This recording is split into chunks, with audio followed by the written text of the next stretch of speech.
what a week it has been. I could do a whole stand-up team, but I won't. Anyway, ladies and gentlemen, my goal today, number one, I would like to do an experiment with you. Now, during the course of this experiment, I'm going to ask that you pay attention to some of the key details that may be involved with an experiment. Pay attention to some of the decisions that I end up making in regards to this experiment, explaining it and running it and things of that nature. And then afterwards, we're going to have that conversation about some of the things that I did.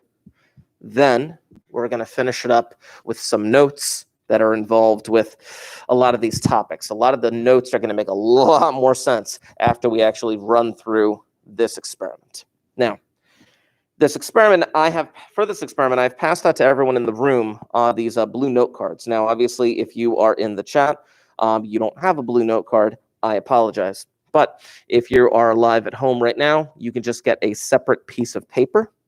A separate piece of paper would be phenomenal. And you could do something of the following, just for the sake of exactness and keeping things the same. What I asked everyone to do was I asked them to take their note card and I asked them to write in the top right corner either an R or an L, depending on if they were right-handed or left-handed. That is for my own purposes because I need to keep track of this. Now, in terms of whether you are left-handed or right-handed, be no difference.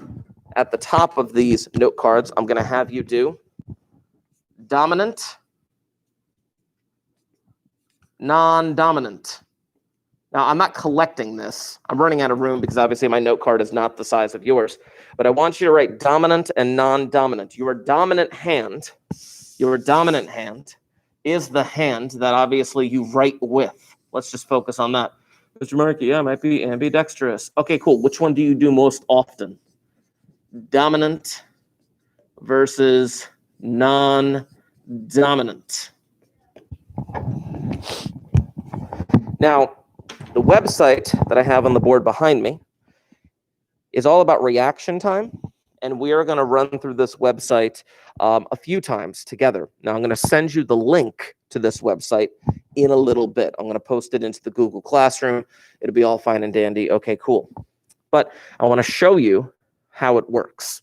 We're not going to have practice on this website. We're not going to be like, okay, I got to practice how to do this kind of thing per se, because I want you to try and go into this cold, but I want to show you exactly how this website works. Now, when you go onto this website is going to have 5 spots for the test number and then an average at the bottom. You are going to run through this experiment 5 times with your dominant hand and 5 times with your non-dominant hand. Now, we will figure out which one you're going to use first in a little bit. Eventually, it'll give me an average. The number that I am interested in for our purposes is the average. You're going to give me 2 averages, and you're going to write down all your times right here. It's going to be great. It's going to be phenomenal. I may have to run through it a couple of times, just for the sake of argument, but we'll get there when we get there. So let me show you how it works. So first, it has this thing saying click here to start. Now, I'm going to mess this up on purpose. Just so you can see what happens. When you click to start, it says click here on the green light. Do you see the green light? Cool. I was supposed to have clicked it when the green light showed up. When I click it, it gives me a time. Apparently, I waited 3 seconds and change. Oh, no, that sucks. All right. Click to continue. Click here on the green light. Click. Now, you see it took the delay was a lot longer. The delay was a lot longer because the delay for going green is always different. The delay time for when the thing goes from red to green is going to be random. So you're anticipating it turning green. Now, I'm going to keep my hand on the mouse, and let me try to do it as fast as I can. Click to continue. There we go. Boom. I got like 0.2. Good for me. Now, again, the goal isn't just to get one good time. The goal is to do as best as you can and get your average as low as possible. Now, watch what happens when I try to click it too early.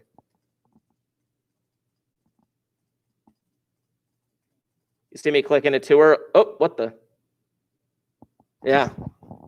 I clicked it too early, nothing happened, nothing happened, nothing happened for like the longest time. Every time I click it, it resets the timer for when it's going to turn green. But the timer for when it turns green is somewhat random. In fact, you can see right here at the bottom, the spotlight may take up to 7 seconds to change. It also says you may press any key instead of clicking on the button. Please keep that in mind. You'll be tested 5 times and the average will be calculated. Let me try it one more time. Click here on the green light. Boom, I missed it. And then it says done. What you're gonna do on your note card or on your piece of paper at home is you are just gonna write down the average. You are just gonna write down the average of 5.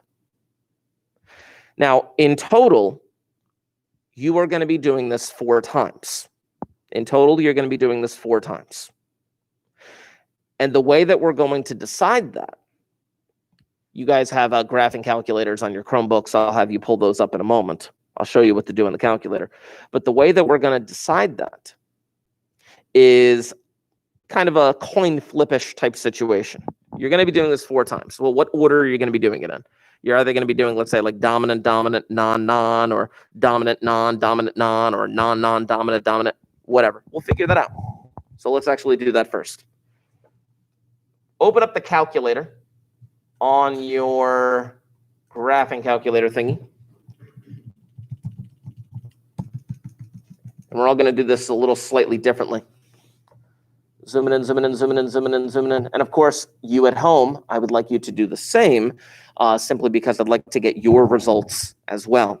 So again, we're trying to control every aspect of this experiment. And I would like everyone to do the same thing just because it make it easier.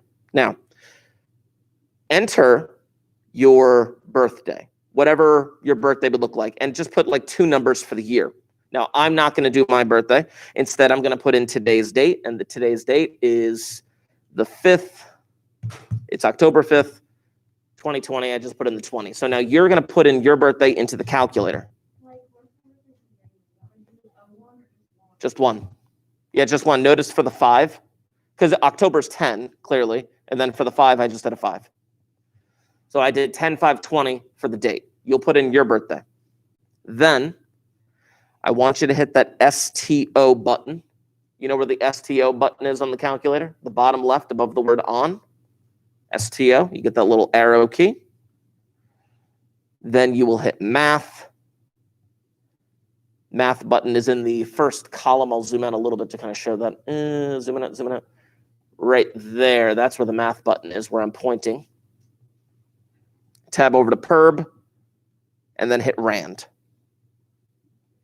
If you do that correctly, then you will have correctly seeded your calculator. Now, there is a chance that 2 of you share the same birthday, but that is unlikely. So again, just to repeat these steps, I put in today's date, you'll put in your birthday. You type in your birthday, you hit that STO button in the bottom left. You got to store it to Rand, so you would hit math.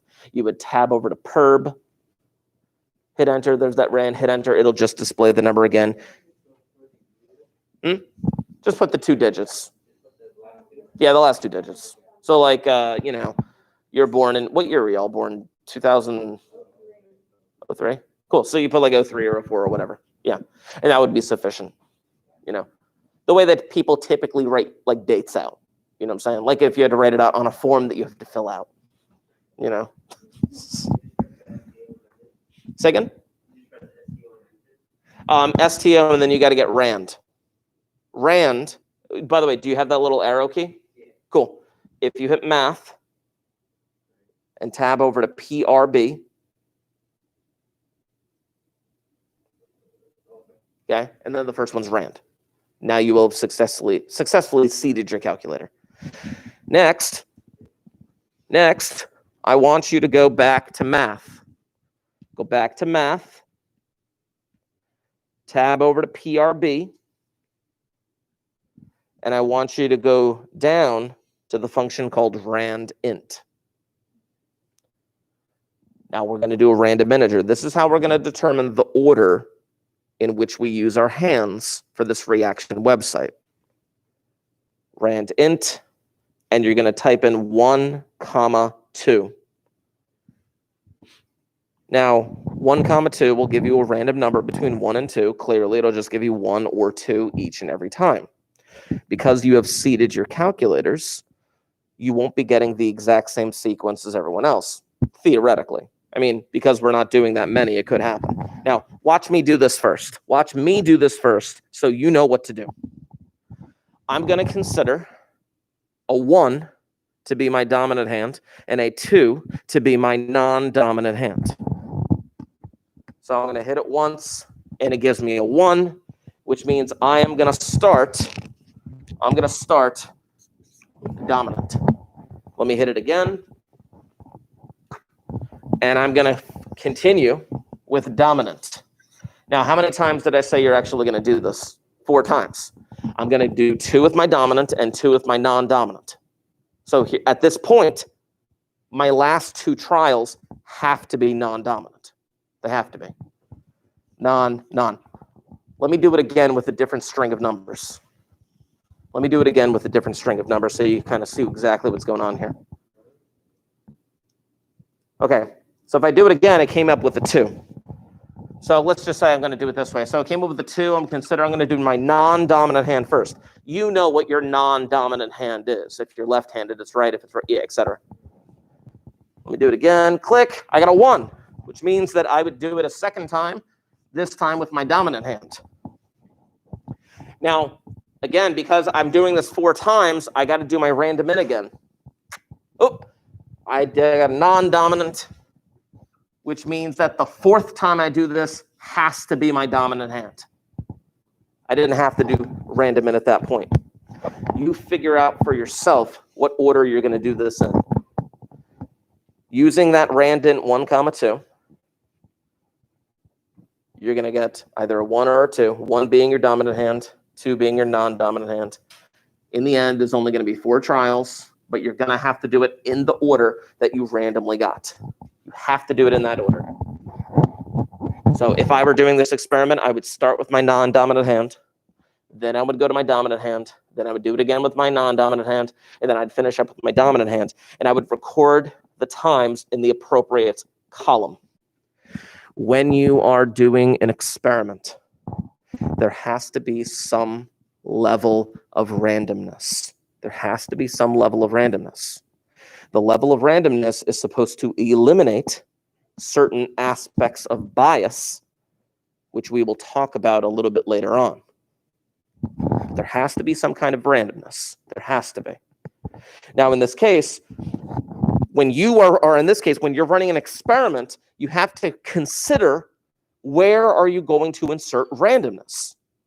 You're all getting the same piece of paper. You're all going to the same website. You're all going to run 4 trials. You're going to do 2 with your dominant hand, 2 with your non-dominant hand. All of those aspects have to remain the same. The only thing that I can control in terms of randomness is which hand you use first. Now, I'd have no idea. I had no idea that you 2 were left-handed and you 2 were right-handed when I came in here today. I had no idea. None whatsoever. It just happened that way. It doesn't always happen that way, but it happened that way.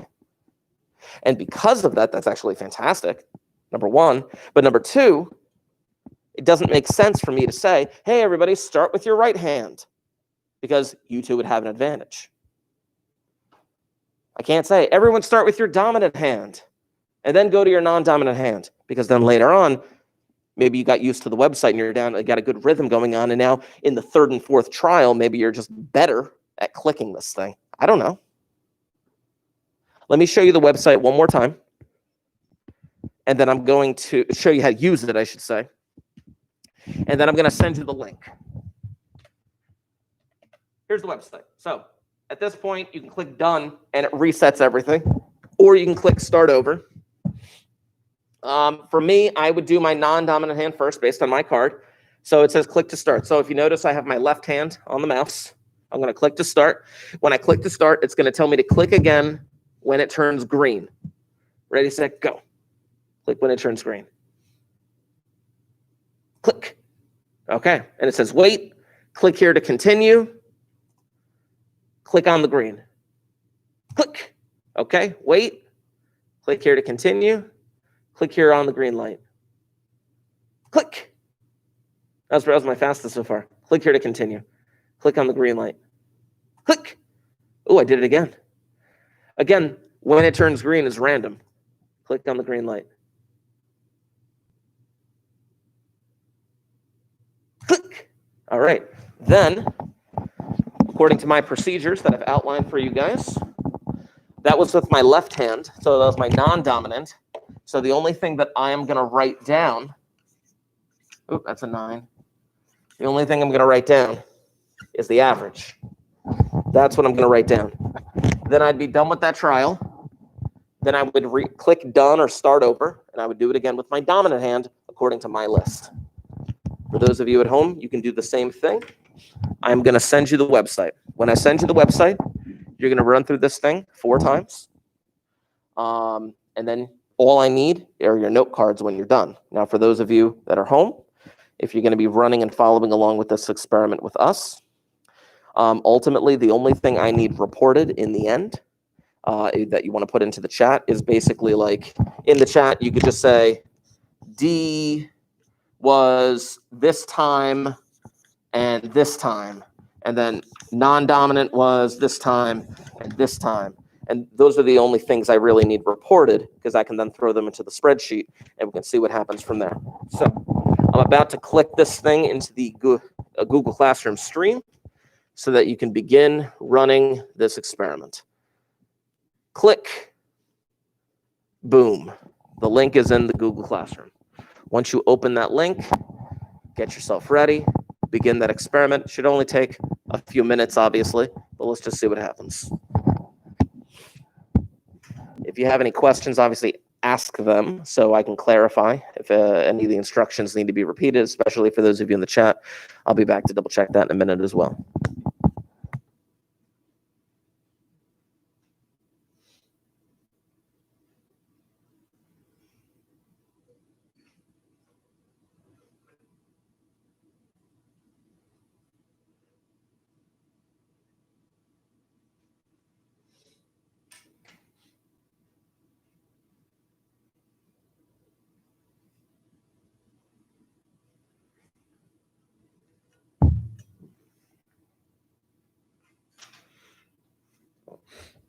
Oh, here we go. Okay.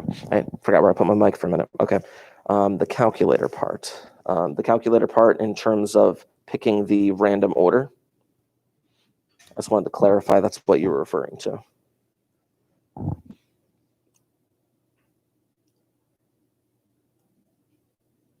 Let me type this into the chat. Maybe a little faster.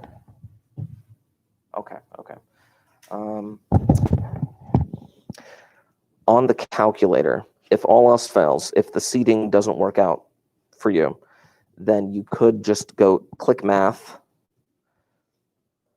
tab over to PRB, and use that, what I just typed into the chat, randint 1,2. If you just hit math and tab over to PRB and just do randint 1,2, it'll give you for a few random numbers. And what I would suggest is something like this. Where's my marker? There's my marker.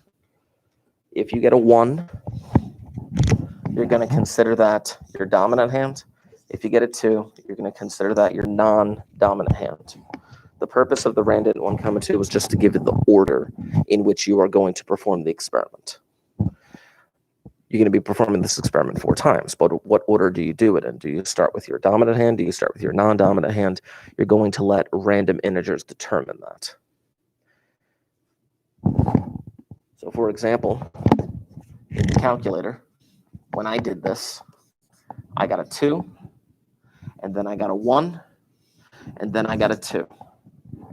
But I didn't continue after that, because since I'm only performing this experiment 4 times, the last one has to be dominant in order to fit 4 trials, 2 with my dominant hand, 2 with my non-dominant hand. If all else fails, if the calculator still doesn't work for you, then I would suggest just doing the experiment in some kind of random order where you end up doing 2 trials with your left hand and 2 trials with your right hand. That's what I would suggest.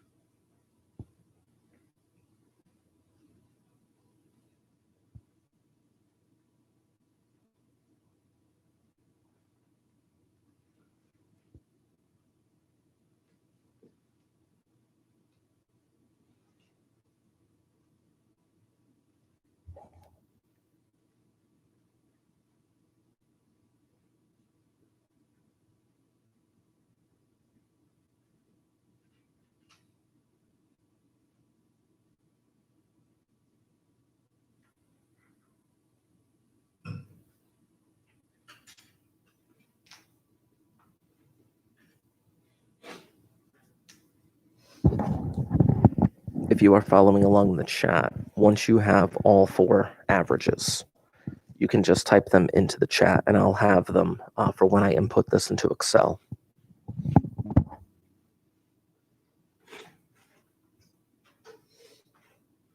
Oh, yeah.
I'll take the card.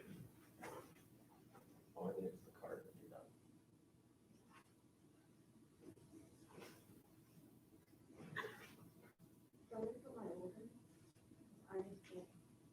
No. As long as it was randomized, then you should be fine. You are. No. Because typically with experiments, I only really need, typically they should be anonymous for the most part, but there was one distinctive feature that I needed from you all. I needed to know which was your actual dominant hand. There we go. Okay.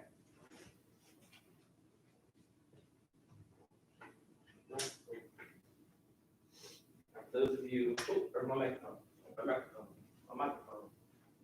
For those of you in the chat, like I said, I do have the chat open at my desk over here. So when you're ready, if you do have those numbers for me, please, by all means, you can input those into the chat. Otherwise, I'm going to start inputting some information here. Now, first, the distinguishing factor. Oh, by the way, if you are inputting your results into the chat, I do need to know which is your dominant hand. If you are inputting your results into the chat, I do need to know which dominant hand you are. So let's see. So for those people that were left dominant, we got an average of 0.276, and we got an average of 0.258. And wait a minute. Okay, yeah. Okay. And then I got an average of 0.3628 and 0.3696. Those are my left dominant. And let's see. I should put left dom. There we go. Left non.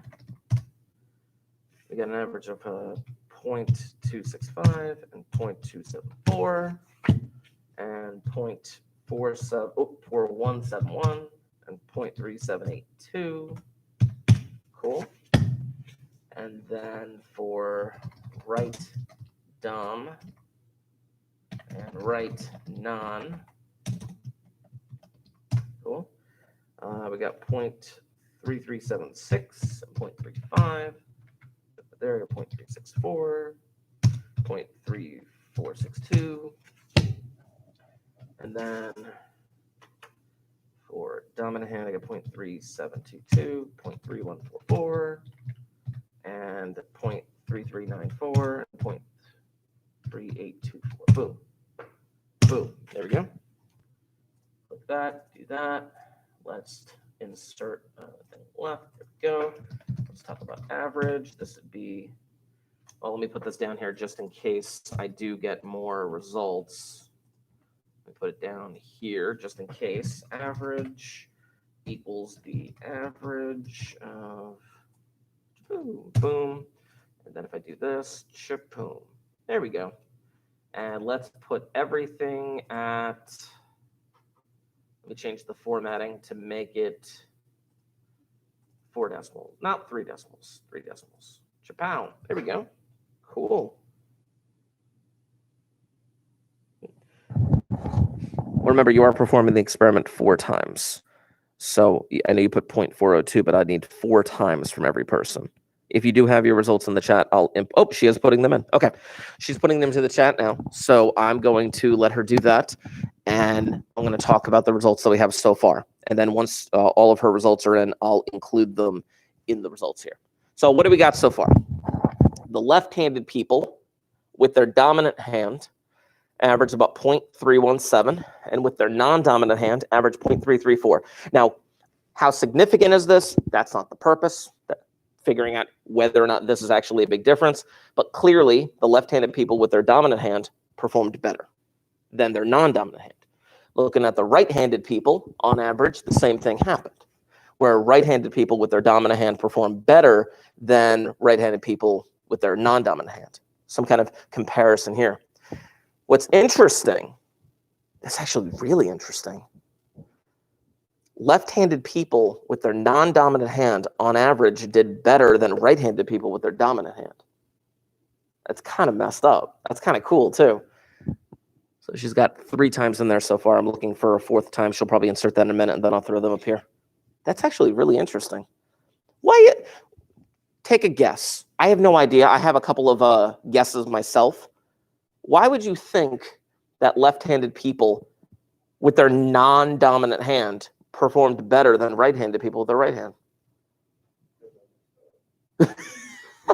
Where did you mess up? Okay. But here's the thing. Yes, there's a mess up here and there, which is why when you perform an experiment, there has to be a certain level of what they call replication. Replication, when you perform the experiment more than one time, when you have more than one person. I tried to do this thing where, each person would be able to perform the experiment twice with each hand. And then I had 4 people here, and I have people in the chat as well. And I'm going to combine these results with my class tomorrow as well. It's going to be great. But those quote-unquote mistakes, theoretically, should average out in the long run, as long as you have enough participants. So they're just superior, she guesses. Okay, cool. I have her 4 results. I got to input her 4 results. Let's see here. There we go. Let's see. Right hand dominant. It was 0.402. Left was non-dominant, 0.4986. Left hand non-dominant was 0.647. And right hand dominant was 0.437. Boom. Okay. Interesting. Now let me compare some individual results here. This was somebody who performed better with their non-dominant hand. Dominant, dominant, dominant, dominant. Ooh, non-dominant, but just by a share. Non-dominant, dominant, dominant, dominant. Interesting. Looking at those individual results as well, that would have been really bad. Can you imagine what a morning that would be? Anyway, there's an instance where the non-dominant hand was better. The non-dominant hand was better. The non-dominant hand was better. think that was it, right? Yeah, that should be it.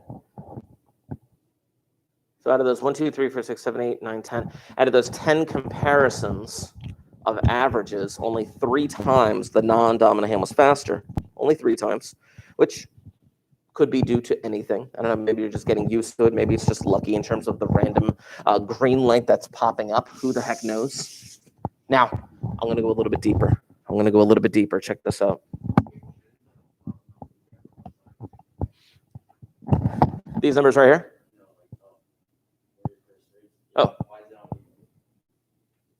Oh, because there were only 2 left-handed people here and 2 right-handed people here, but then she was right-handed in the chat. So it's like, for example, these 2 or these sets of times right here belong to 1 left-handed person. And hold on. It's better if I do it this way. 1 person. I know you figured it out already. I'm just doing this for everyone else as well. Here's 1 person. Here's 1 person. Here's 1 person. Here's 1 person. So, and we have an uneven number of people. Oh, well, that happens. What % of the population is left-handed in the world? It's closer to 10. Closer to 10%. Yeah. Kind of. You know, there's a huge bias against the idea of like leftness. You know that? You ever hear the phrase out in left field? You know what I'm saying? Or think about, obviously left out is one thing, but that's something entirely different. Think about a number line. You learned number lines back in the day, right? 0 goes right in the middle. What are the numbers in this direction? Positive. What are the numbers in this direction? Negative. So if you're left, you're negative. I know. There's only a few places on the planet where you're allowed to drive on the left side of the road. You know that? I know. Just saying. In fact, back in the day, they would basically left-handed people who were naturally left-handed, they would like beat them into submission to right-handed. They would force them. Yeah. They would force them. And when I say beat them, I mean like, yeah, it was really a ruler on the knuckles. Yeah. Now, I'm going to go a little bit deeper with this though. Let's see. Okay, so now what I'm going to do is I'm going to keep my results here. I'm going to block them off real quick. Where's the blocking tool? There it is. Click, boom. So I blocked that off. And now I'm going to, and let me actually do this to make it a little easier. Close that up. Chapow. Close that up. There we go. Good. I'm going to take just dominant versus non-dominant. So I'm going to copy those for dominant and copy those for dominant and copy those for non-dominant and copy those for non-dominant. And then we're going to have an average at the bottom. Let's see here. Click and click and bring that across. Haha, get rid of that, of course. Interesting. So now, overall, I can separate you guys by left-handers and right-handers, but then ultimately when I bring everything together, I can do a comparison between dominant-handed people versus, or dominant-handed people, your dominant hand and your non-dominant hand, regardless of if you're left or right-handed. Aren't most things like desks, scissors, yes, most things like scissors and desks, and you can even say notebooks or a lot of different stuff are built specifically for right-handed people. I don't know, just the thing. Anyway, back to this. Now, with an experiment, you always have to do some level of comparison.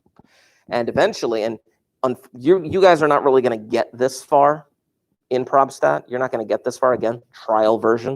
You're not paying for the real thing. You're just getting the trial version. In AP statistics, we would actually do much, much more in-depth, in-your-face, crazy off-the-wall calculations to determine whether or not the difference between these two numbers is what we call statistically significant. But again, that's not the purpose of today.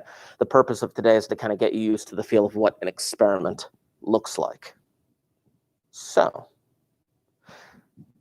Let me draw something for you real quick. Let me change my screen. Let me draw something for you. And then we're going to go to our notes in a little bit. What in the world? Oh, gosh. My daughter is very excited for Halloween. So, okay. Little sidetrack story. There's a huge push in the world today for like, oh, don't treat little girls like princesses, and don't treat little girls with like pink and purple and unicorns and all. Every kid needs to be treated the same, and don't push, like, there's a whole thing about like gender conformity and stuff like that, right? Yeah. Now, my wife and I, honest to God, have never forced my son or my daughter in one direction or the other. We have never forced my son to play with trucks. We have never forced my daughter to play with dolls. We have never forced my son to go out and rumble tumble and get hurt and blah, blah, blah. And we've never forced my daughter to go have tea parties. We've never forced any of that whatsoever. My wife and I hate that kind of stuff. Hate forcing that kind of stuff on a boy or a girl. Yet, despite all of our efforts, they have moved towards those directions. My son loves wrestling. My son loves anything like Pokemon and cars and jumping off of trees and getting, all that other stuff. And my daughter wants nothing more than to dress like a pink purple unicorn for Halloween. Oh my God. That's all she wants. Despite all of our efforts. That's all she wants. Does she have tea parties too? Yes. Yes. I'm not like, how in the world? Does she have dolls? Well, she has for the past several weeks. First, it started off, she had like these 3 little puppies that she carried around with her all the time. And then it evolved into these like 2 little dolls that she carried around all the time that she like tried to like baby and like, kind of thing and stuff like that. And now it's this like pink, purple unicorn that she will carry around everywhere.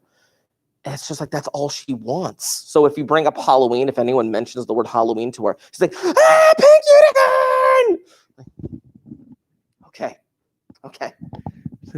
Pink and purple is a good combination. So anyway, I'm just reading the chat. Anyway, back to this. So what I've done is this. Basically, I had all you guys. Now I had, let's say, 5 people originally. So I had 5 students originally, 5 people. And by the way, you don't have to write this down. I'll let you know when you have to write stuff down. Then I did something called blocking. I blocked all of you by being left or right-handed. I blocked all of you by being left and right-handed. It's a technique called blocking. It's very similar to a technique in sampling where we did a stratified sampling. You remember the Boston cream pie? Right? The Boston cream pie, where I would separate it into the cream and the chocolate and the Boston, and then I would sample a little from each strata. In this case, I'm blocking you by some characteristic. I blocked you by, whichever hand you were dominant with. I can't control that, but I'm separating you for the time being, and we'll compare the stuff later. Then you had to randomly determine the order that you were going to perform the 4 trials in. Random order. Then you were going to perform the 4 trials. Now, this trial, this website, was the treatment that you were being given. That was the treatment that you were being given in this term of experiment. Everything else was the same, and this was the manipulation that I was kind of throwing on you. The manipulation that I was throwing on you was the actual experiment that you were conducting. Then we compared the results within the left-handers, and we compared the results within the right-handers, and then we compared the results all together, where I recombined the blocks. But I have the data where I can look at the individual blocks, or I can look at everybody as a whole, or I can even compare left-handers to right-handers. I have all of these different options. The general idea of an experiment, there has to be some level of randomness, which I did. There has to be some level of control, meaning I had to keep conditions as controlled as humanly possible. Now, yes, there could be mistakes, there could be bias still, but I had to control as much as I possibly could. Replication. Well, yes, there were 5 of you. I wish there were a lot more. I wish this were a class of like 20 students. There were 20 students. I would definitely have a lot more data to compare and replicate and things of that nature. And I did blocking, which blocking isn't always necessary, but blocking definitely helped in this case. Ladies and gentlemen, if you would, I'm going to need those notebooks out and open. You don't need the Chromebooks for the remainder. You don't need the Chromebooks for the remainder. I love me some experiments. Ish? Yes, fill this out. The reason why I brought that up, by the way, about the unicorn thing, is because, well, my wife sent me this picture this morning, and that is her Halloween costume. Yes. I'm just saying, my wife is not, oh, I gotta sign it. Yeah. Did you sign it? Oh my God, you did. Get out of there. No. I put my name on the top there. Yeah, that's not enough. 10-5. You didn't even put the time. Anyway. I don't still passes. Whatever. Anyway, I'm just saying, like, my wife is not a girly girl at all. She's not a girly girl at all. My wife was in high school, she was like a punk rock ska girl with like dyed hair and checkerboard everything, you know? And like, I don't know, I am who I am. And how did this happen? It just happened. I don't know. It's like she had this natural tendency to go towards it. Anyway, it was just funny. Okay. The microphone once again. All right. So this is going to be experiments continued. That's actually what I'm going to be titling this thing. Experiments continued. Today is October 5th.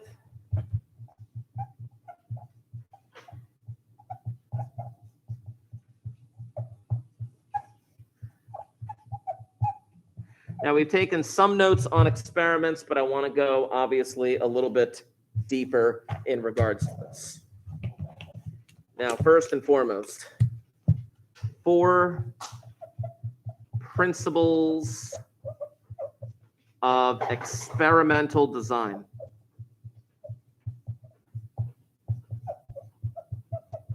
Four principles of experimental design.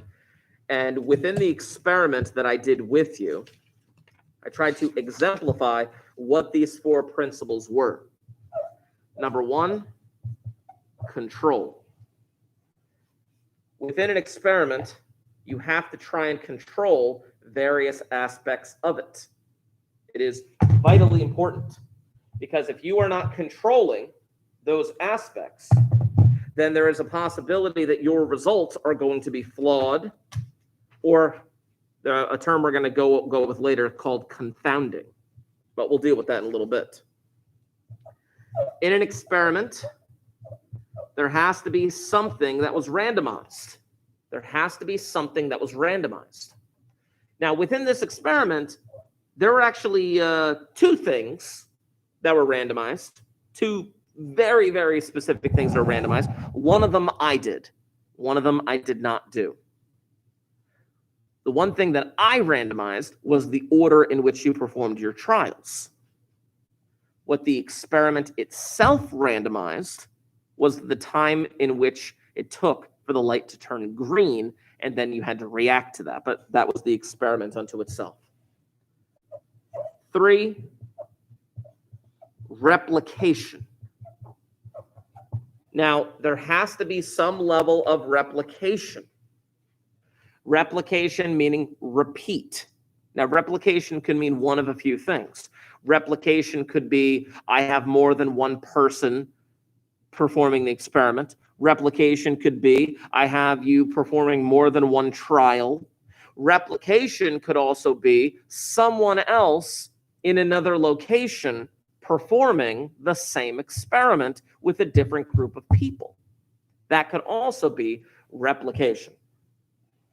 And finally, blocking. Now, I'm going to define blocking in a little bit. I'm going to define all four of these. But blocking, I'm going to put a little addendum here, if possible.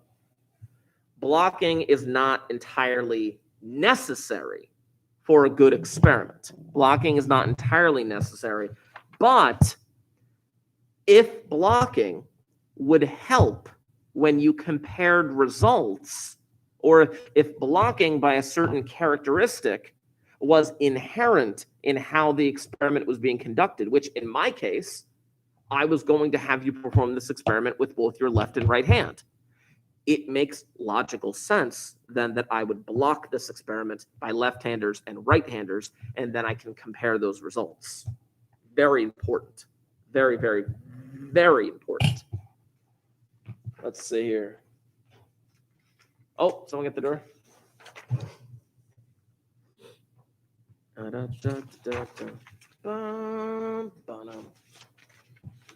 Here, take this page too, and then give that back to me. Yep. So let's talk about control. We're going to go a little bit deeper into control.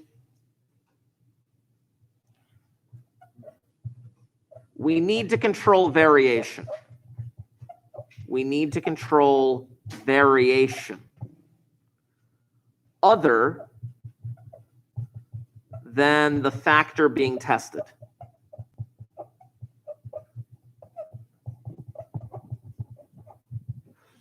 Other than the factor being tested. Now, everything that I was able to control, obviously the environment, you were all in the same environment, except for those of you at home.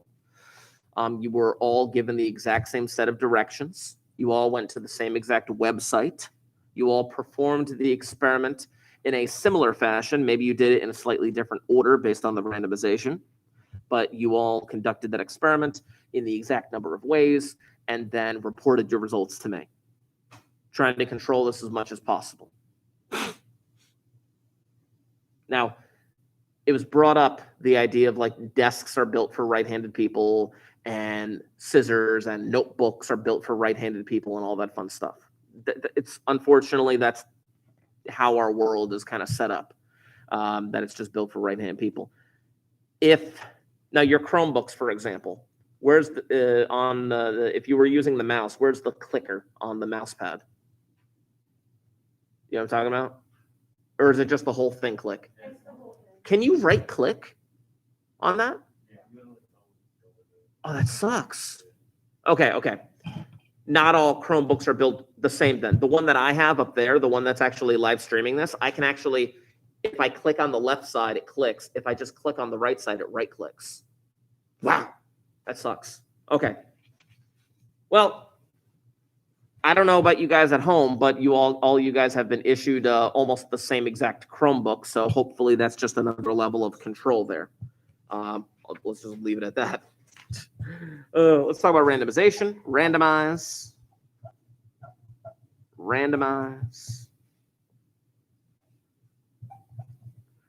Randomization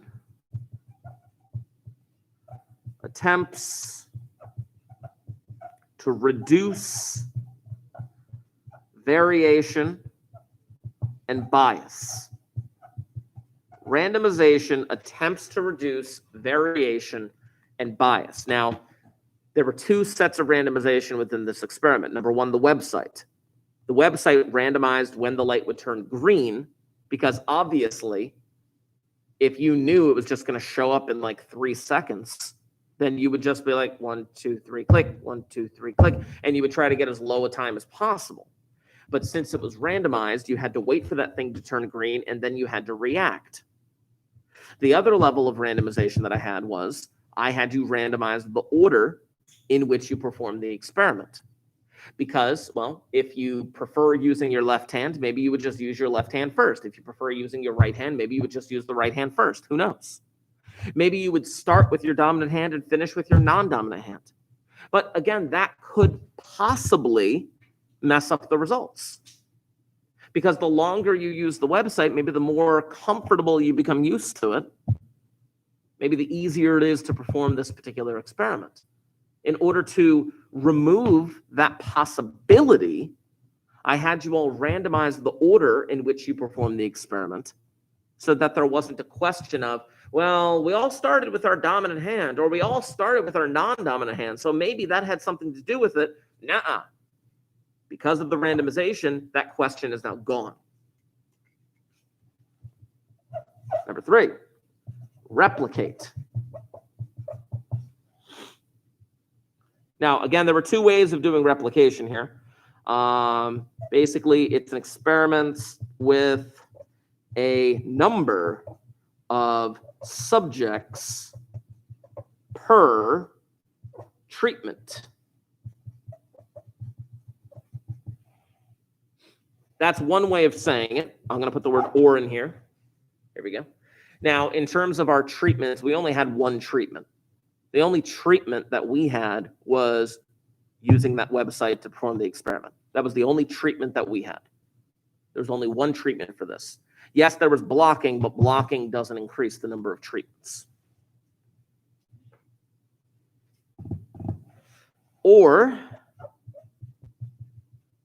getting similar results with a similar experiment elsewhere. And when I say elsewhere, I mean like not here, somewhere else, in the room next door, in the building across town, in another state in the country, in another country somewhere else. I don't know. But replication could just be doing it with a number of different subjects or someone else doing the experiment elsewhere.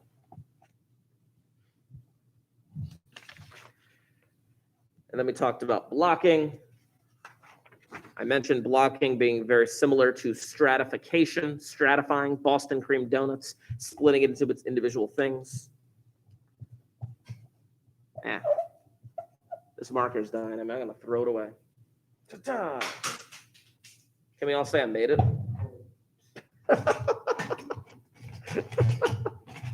All right, let's see. This one hopefully should be better. It's a little better. Blocking.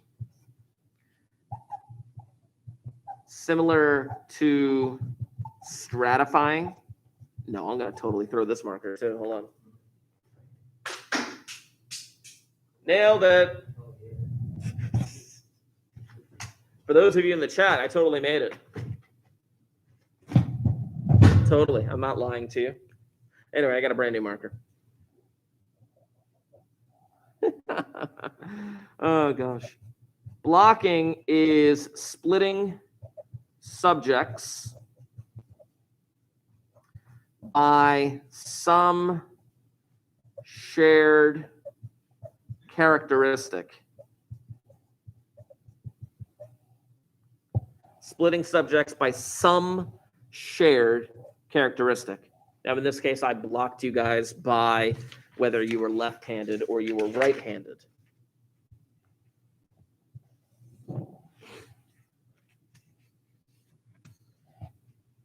Now, a couple of additional aspects of an experiment. In some experiments,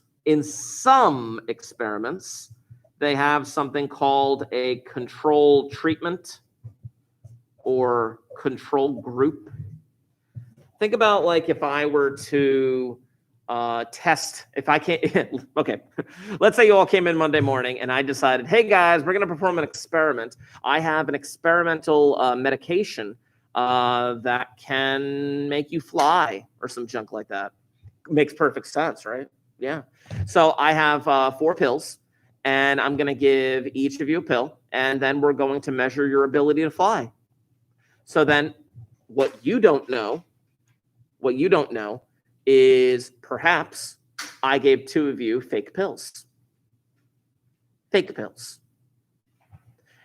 And that could technically be confined as the control group, because if I gave you fake pills, then you're not actually getting the experimental pill.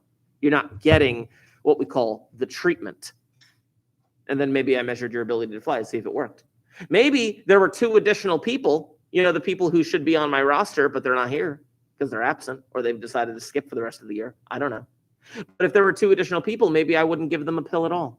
So I would have 2 people who would get the real pill. I'd have 2 people who'd get a fake pill. And I'd have 2 people who'd get no pill. And then I would measure your ability to fly. We'd all go up to the roof and I'd push you off one by one.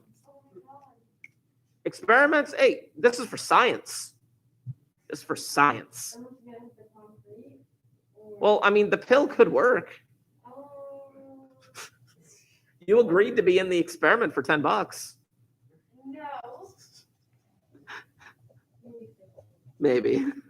So in a control treatment, everything in the experiment is the same, except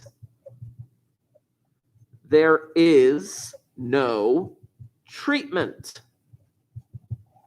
Now, for our experiment with the website, I don't see how I could have done a control group. There's no way I could have done a control group because the whole point of it was you guys doing the website or performing that thing on the website. It's, some experiments can have control treatments. It's used for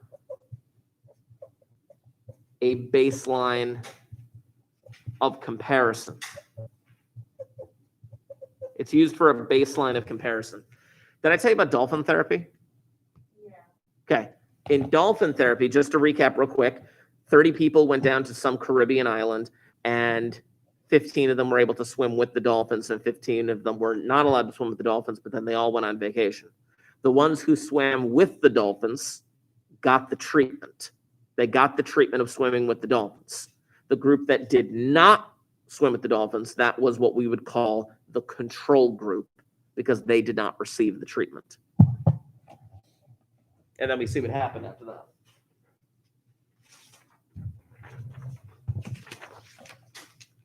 I got to tell you, a lot of companies, especially like drug companies and like experimental companies, they love experiments, like people who companies who design rocket ships or something like that, or cars or anything along those lines. It could be a pharmaceutical company, it could be an athletic wear company, it could be a food company. There's 100,000 different companies out there where they hire people to perform these types of experiments. They do, to design them, to gather the data, and then to be able to analyze the results. And they pay big money. Just saying. Let's talk about blinding. Now, blinding doesn't really sound like a good thing after I mentioned tossing you off the roof, but blinding is a real thing in the confines of experiments if you can do them. That's the key. If they make sense to do them. So blinding is those who could influence the results should be unaware of treatments being administered.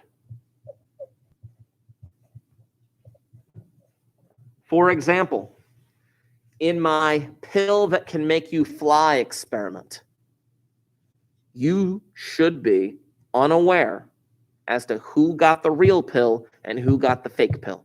You should be unaware of that fact. So you, in the flying pill example, you would be blinded to the point of whether or not you actually received the real treatment or not.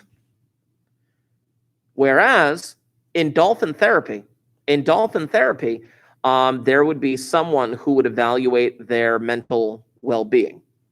And that person who is evaluating their mental well-being should be unaware as to whether or not they got to swim with the dolphins or not. It depends. There's a lot of different aspects that could be blinded. In our experiment that we did today with the reaction time website, there was no blinding. And that's okay.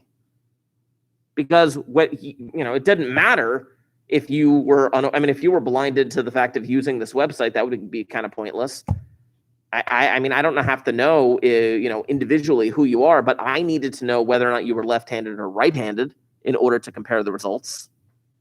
So there could be two levels of blinding, basically two ways to blind. Blind the subjects or blind the evaluator, if there is an evaluator. Now, if both of them are blind, that's actually something where they'll come up with a single blind or double blind, is what they call it. Single blind versus double blind. In fact, some of the best ways to do experiments is with double-blinded experiments. It's just the way it is. Finally, last thing today that I want to talk about. You've heard the word before. I know you've heard the word before. Have you heard of a placebo? What is it?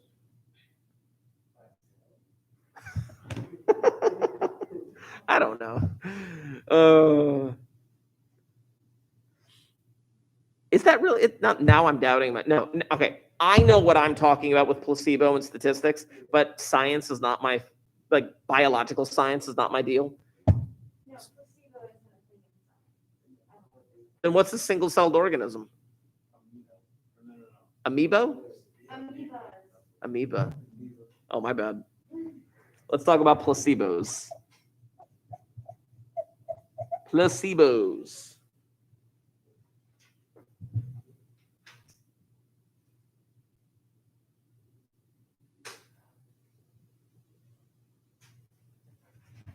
All right. A placebo is a fake treatment that looks like the actual treatment. It's a fake treatment that looks like the actual treatment. Oh, you can't see it. There we go. And mainly they are done in order to basically blind people or to have a baseline control group, like maybe I give you the fake pill or something like that. And it's done in such a way where you can then determine whether or not something called the placebo effect happens. For example, I'll give you a real life example. If, oh, there you go, sugar. It's referred to as like a fake sugar pill, which yes, if I were dealing with pills, then typically they use like sugar pills where you don't really know that it's the actual pill. But in, oh, there's a lot of typing there. Hold on. Oh, cool. But in various experiments, it doesn't have to be a sugar pill. It could be some kind of fake treatment that the person is given. But I'll go back to the pill example because that's a lot easier to deal with. So, for example, I have a pill that could severely help with sleeping, right? Like maybe you have trouble sleeping. So I get 30 people who have trouble sleeping, and I split them up 15 and 15 randomly. And I get 15 of them the real pill, said this is going to help with your sleeping. You're going to get a full night's sleep, 8 hours, blah, blah, blah, blah, blah, blah. And then I have a controlled environment in which they're all sleeping in like separate rooms or whatever. And then we monitor their sleep and see if it actually helps. And then the 15 people over here, I give them the fake pill, but I tell them it's real. I said, this pill is going to help with your sleeping, 8 hours of sleep, blah, blah, blah, blah, blah, blah, blah, blah. I understand that. But the idea is I need to know if this pill is actually effective or if by thinking they took the pill, it will help with their sleep.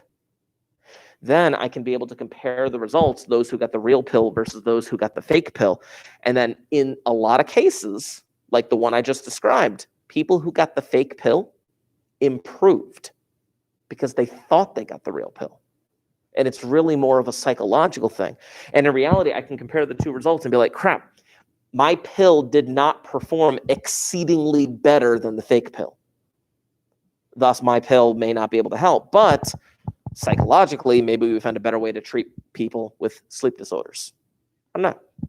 It really depends. Depends on the situation. Anywho's, Pay attention to Google Classroom because there will be an assessment that I'm going to post before the end of this week. And we're going to see what happens from there. But the bell's going to ring. So we're going to see you guys next time. Bye-bye, all. Bye-bye. Bye-bye. Have fun. Bye-bye. Bye-bye. Bye-bye. Click.